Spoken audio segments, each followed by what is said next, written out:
Hey everybody, Nick here, and today I got a disassembly and maintenance video for you on this little guy right here. This is the Tactile Rockwall. I might have said Rockwell a couple of times when I got started, but no, this is the Rockwall. Makes sense that I might think Rockwell for a knife, because, Rockwell hardness is a common method of measuring hardness in knife making, but whatever. Nonetheless, first off though, before we go any further, one thing I gotta warn you about is that there were loose balls in this. There were loose bearings.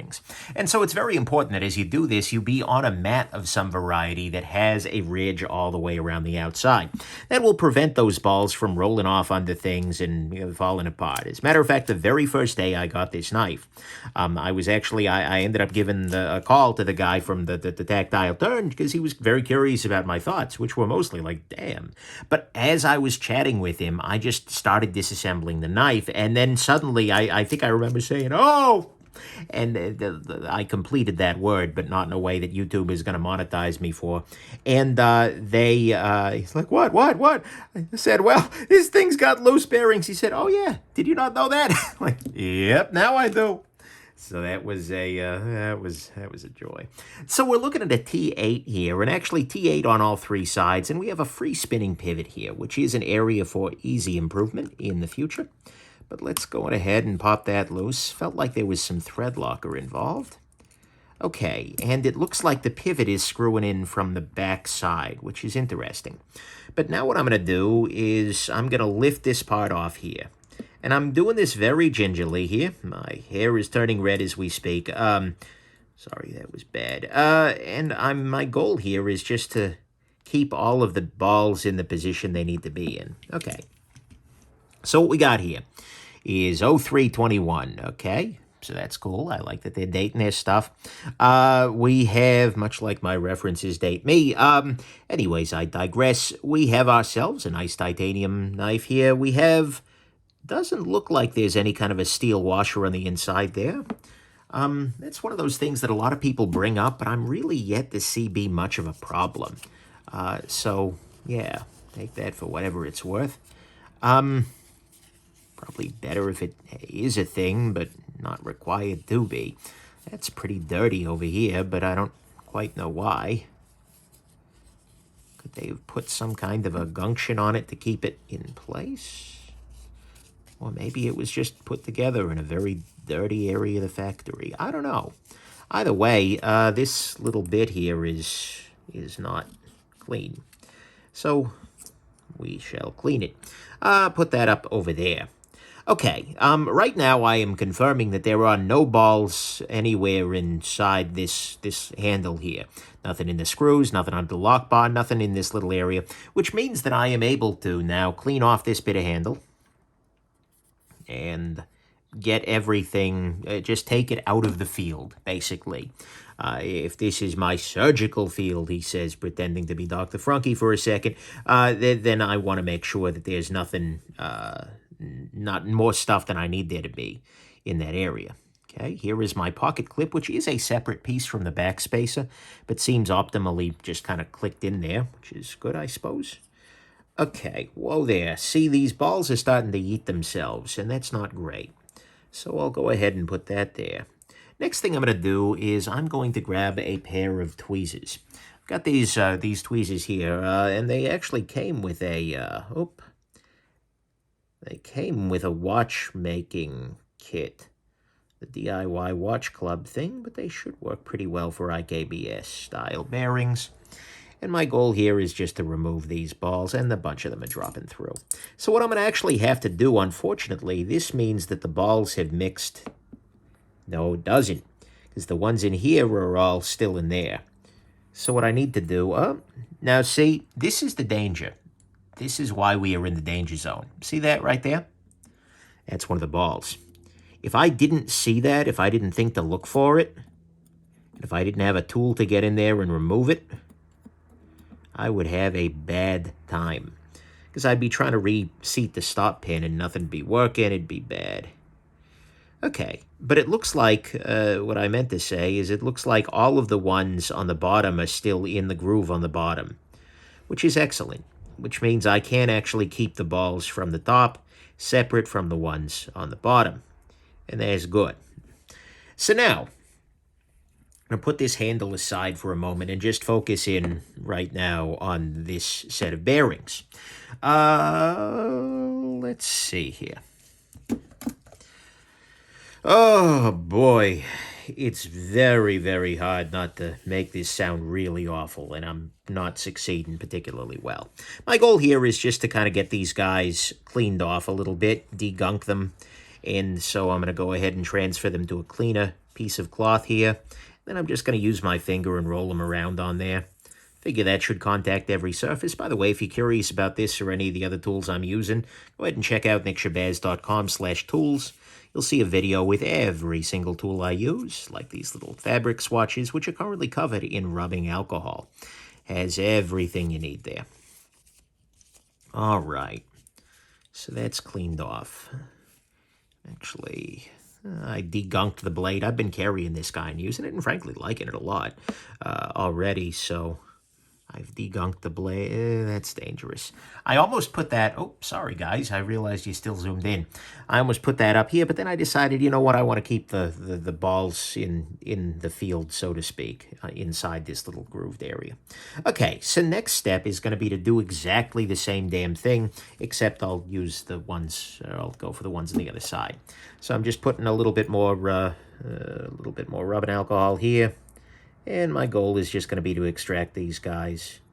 Sometimes they come one at a time. Sometimes if they're greasy, you'll get two at a time. But right now, I could probably flip it over and get a bunch of them out. But honestly, I don't feel the need to rush that. And I would rather spend that time carefully and slowly extracting these bad boys rather than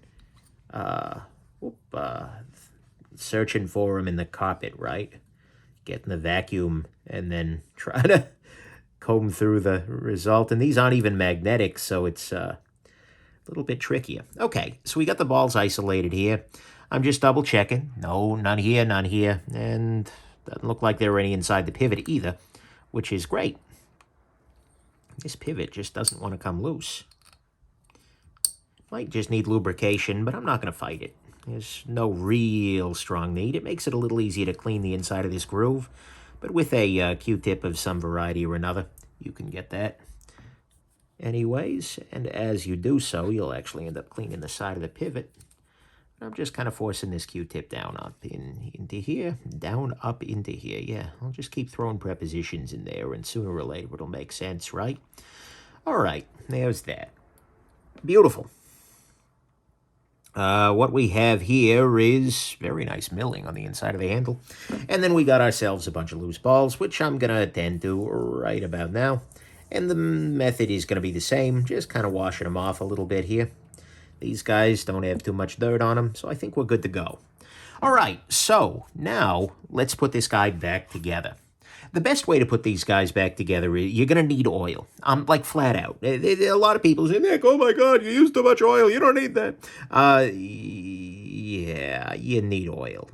Because in this particular case, with these kinds of balls, you actually want the oil there, and you want a fair amount of it there just to keep them in place. This, effectively, the surface tension of the oil, and I'm not sure whether I'm describing that properly, but is actually serving as almost a low-key adhesive, right? So you want that oil, and the oil will also make it easier if you put a little bit of it on your tweezer tips. It can sometimes make it easier to get a hold of these guys too. But again, nice sharp pair of tweezers will do you a favor as you're doing this. And again, the goal is not to drop them into the pivot, not to drop them around, just to keep everything in its proper place. And there we go. And we should have one more. Okay, and that looks about good. Maybe slightly over-oiled, actually. From me? No, couldn't be. All right. So let's drop the blade into place. Now the blade is actually in this position, is serving as the lid basically for those little guys. So that way that they stay in place. I'm going ahead and put in the stop pin just while I'm thinking about it. Okay, now we got a conundrum, because the blade itself doesn't have a cutout for these guys. So we have two approaches. One of the approaches would be to put the balls in the top of this area here, like use the adhesive tension. The other one would be to put the balls against the pivot here, that way, and then hope. I'm really not sure which one's going to be the best approach here. The nice part about this one is that you never fight in gravity, but the nice part about this one is everything stays aligned. I'm going to go on ahead and I'm going to do it this way here. I'm just going to go on ahead and again, using a fair amount of oil there. I'll zoom in a little bit so you can hopefully see a little better what I'm doing. But again, just backing away here so I don't hit the camera with the Batman mask, and we're going to drop this in place. Like, oh, you little bugger. Nope, no. Unfortunately, these balls don't have a, really? Huh, that was cool. Unfortunately, there's not like an inner wall here, so I can't rely on them not dropping into the center, except by virtue of that tension from that oil. Which is fine. I can live with this. There are levels of survival that I am prepared to accept. All right. Let's go ahead and pop this open.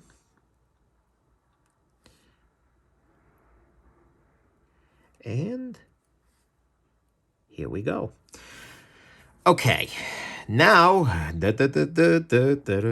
we are entering the danger zone. I'm going to go ahead and put a little bit of lubrication on the detent ball path right here. Make that a little easier.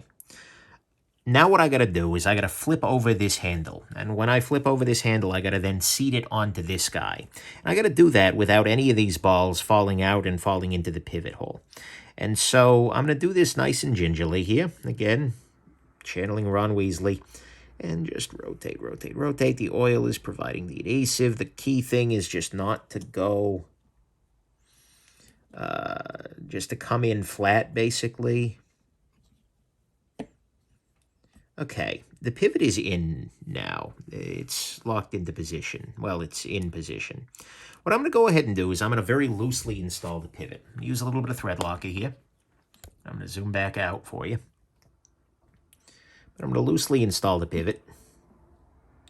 And the reason I'm putting the pivot in here is not because I would do that under normal circumstance, because recall, I still need to get the backspacer in.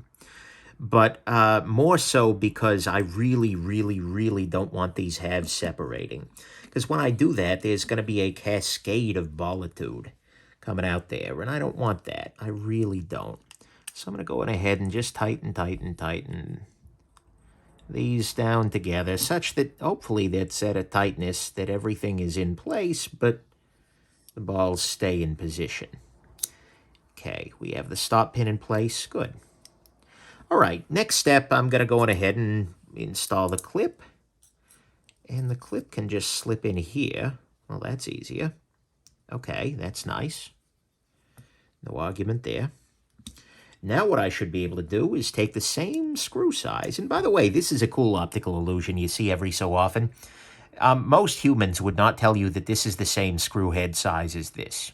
But that's the way it is, right? Our senses are deeply fallible, every last one of them. That's just the nature of things.